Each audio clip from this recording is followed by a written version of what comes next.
here now with Ash Marks. So, Ash, obviously we're here to talk about the law change this morning. What are your thoughts on that? Well, I think it's absolutely disgraceful. What the law is essentially doing is it's criminalising some of the most vulnerable people in our society. It's counterproductive to them rebuilding their lives and getting themselves back into society and into the community.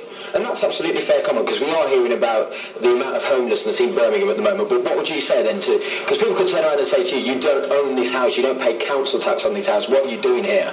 Well, the fact is that housing at the moment it's in a crisis. The market isn't providing houses that people need, and there's a huge demand for it. People can't afford rent. People are, living on the streets, and squatting is much better than that because people die out on the streets. There's the average age of people dying out on the streets is under 50, and so it's a viable solution.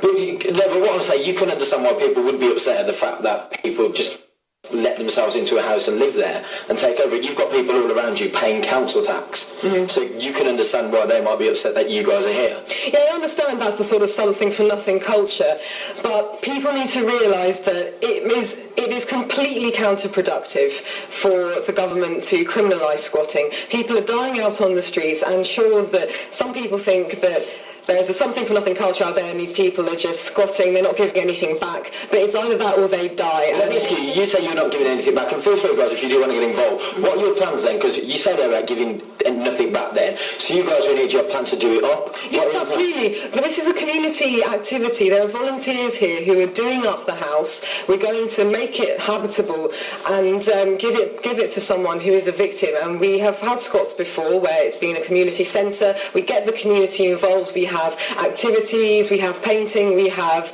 open mic nights. We really do make it a community environment, so it's not antisocial, and we do give something back. Well, we're about to hear then from the local MP, Steve McCabe.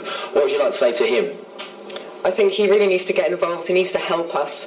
We want the Birmingham Council to get involved with us. We don't want to push them away. We want them to help us, basically, and we are urging MPs to really rethink this law because it's absolutely scandalous. There you go, and that's Ash Marks, and one of the people who's squatting here in this house here in Highgate Park. That's the studio peak. All right, Richie, thanks very much. Our reporter Richie Anderson there. So, as we say, the government is bringing in new rules from tomorrow. Crispin Blunt is the Justice Minister. We want to make it absolutely clear that squatting is illegal, you're criminally liable, and you're criminally responsible for anything that happens in someone's home whilst you take it over. And so it shouldn't be in the grey area of what's a civil offence and what's a criminal offence. It's straightforward wrong, and it will now be a clear criminal offence. And we're going to be speaking to Crispin Blunt at length about this after 8 o'clock this morning. Let's talk now to Steve McCabe, the Labour MP for Selly Oak. He's on the line now. Good morning. Good morning. Well, I mean, you heard what one of the squatters saying there. MPs need to be getting involved in this kind of thing. Well, I don't know if she was suggesting that MPs should be squatting as well, but I don't think that's a very likely outcome. Look, as far as I can see, what's happened here is the law has been changed to try and tilt it a bit more in favour of owners because of the concern about the way houses were being occupied. I mean, in some cases it seemed to involve organised gangs who were targeting properties. In other cases, as one tenant was moving out of a rented property, squatters were moving in before the new tenant could. Now, that's not about tackling homelessness, that's just about commandeering other people's property. And I don't see why we shouldn't have a law that tries to address that. I think most people would say it's just not right that anybody can walk in off the street and commandeer your property. But from what we were just hearing there, it's either squatting or people dying in the street. Yes, well, I mean, I think that's a nice emotive line, but actually I don't think that's true. I'd be really interested to know what the average age of the squatter is in the property you've just visited.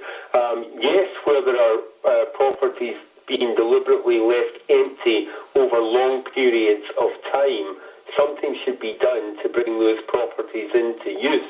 But of course the local authority already has powers in those situations, and it's absolutely right when it comes to homelessness. we should be looking at the most vulnerable, people with young children, elderly people, people with learning difficulties and disabilities. These are the vulnerable people that we should be given priority to. Should the homelessness then be the focus rather than the criminality of this?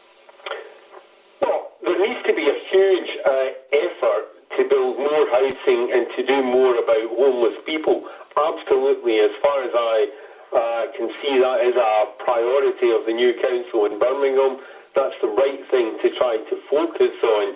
But of course, the question about squatting is about people simply occupying premises that they self-select and say, we're going to have that one. And, you know, if you've had the misfortune to go away to visit an elderly relative who's ill and you come back home and find your home occupied, you wouldn't be quite so sympathetic to squatting.